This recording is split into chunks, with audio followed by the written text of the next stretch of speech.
سب سے پہلے ناظرین آج ہم امریکہ سے خبر لیں گے کہ اس ٹائم امریکہ میں کیا حالات ہیں اور ڈونلڈ ٹرمپ کیا چاہ رہا ہے، اور انسانی حقوق کی وہاں پہ جتنی بھی بڑی بڑی تنظیمیں ہیں ان کا کیا کہنا ہے اس جنگ کے حوالے سے، جو پچھلے 15 دن سے زیادہ عرصہ ہو گیا ہے، اور ڈونلڈ ٹرمپ ویسے تو نظر آ رہا ہے کہ وہ ان کی شکست ہو گئی ہے، لیکن وہ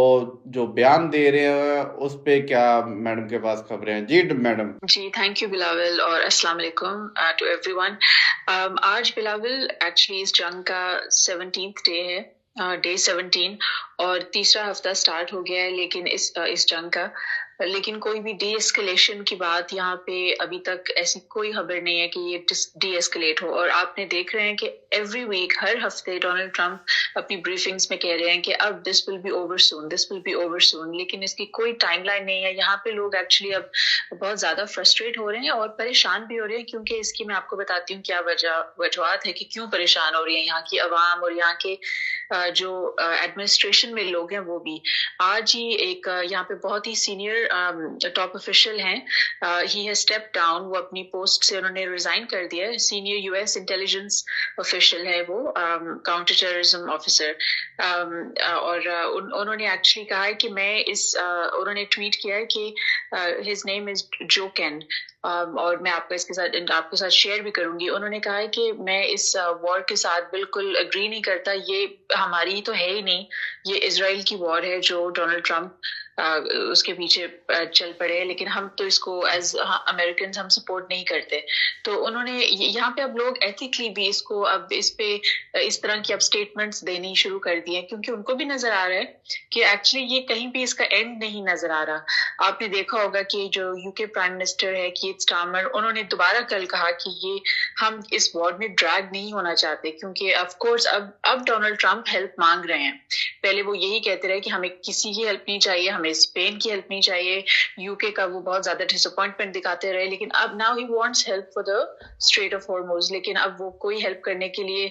نہیں ریڈی، کیونکہ یہ اٹس این الیگل وار. اور یہ کیت اسٹارمر نے اس پہ بہت پرنسپل سٹانس لیا ہوا ہے، which I am very proud of, because میں اپنی پہلے تو almost most of my life میں وہاں پہ انگلینڈ میں رہی ہوں. وہاں پہ ایسے کسی برٹش پرائم منسٹر نے پہلے کبھی سٹانس نہیں لیا. پہلے آپ نے دیکھا تھا ٹونی بلیئر عراق وار میں چل پڑے تھے. تو امریکہ میں یہاں پہ جو ابھی لوگوں کی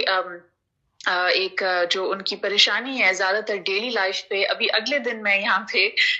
گیس اسٹیشن گئی گاڑی میں فیول ڈلوانے، and I saw the impact, مجھے امپیکٹ نظر آیا کہ لائنز لگ گئی تھی. اور یہ ابھی پچھلے ہفتے فرائیڈے کی بات ہے. اور یہاں پہ کروڈ آئل کی پرائس بھی انکریز ہوئی ہے، تو لوگ اب ایکچولی اب لوگوں کو انگزائٹی ہونے لگ گئی ہے کہ یہ ایک دم سے اوور نائٹ پرائسز بڑھیں گی. یہ جو ڈرائی فوڈ آئٹمز ہیں ان کی بھی، تو لوگ اب اسٹاک اپ بھی کرنا ابھی شروع نہیں کیا، لیکن سوچنے لگ گئے ہیں اس لائن میں کہ ہمیں اسٹاک اپ کرنا چاہیے، جیسے ایک ٹائم کووڈ میں ہوا تھا. تو یہ ہیومن رائٹس آرگنائزیشنز تو اس پہ بات کر رہی ہیں، لیکن آئی تھنک ڈونلڈ ٹرمپ کی، جہاں تک آپ نے پوچھا تھا، ہی از ایکچولی اب ان کو لگ رہا ہے کہ انہوں نے ان کی کوئی ڈائریکشن نہیں ہے، اور وہ اب بس ایک ریئیکٹ کر رہے ہیں. ایک ہوتا ہے نا، آپ یا تو ریئیکٹ کرتے ہیں یا آپ پرو ایکٹیو ہوتے ہیں، تو وہ جو بھی ہو رہا ہے اب ریئیکٹ کر رہے ہیں. اینڈ ہی ڈidn't ایکسپیکٹ کہ اس طرح اتنے زیادہ یہ ایران سب کو اٹیک کریں گے، اور ایران نے جو سٹانس لے لیا ہے، تو اب ڈونلڈ ٹرمپ اس کے اندر پھنس گئے ہیں، لیکن وہ پیچھے اسٹیپ بیک کرنے کا نام نہیں لے رہے. تو یہ جو کین کی ریزگنیشن ہے، اس سے آپ کو ایک نیشن کے سینٹیمنٹ نظر آئے گی جو امریکہ میں ہو رہا ہے، کہ اب لوگ اس پہ ایتھیکل سٹانس لے کے اسٹیپ ڈاؤن بھی کر رہے ہیں. اور یہ ڈونلڈ ٹرمپ کے لیے بہت بڑا پرابلم بن گیا ہے. جی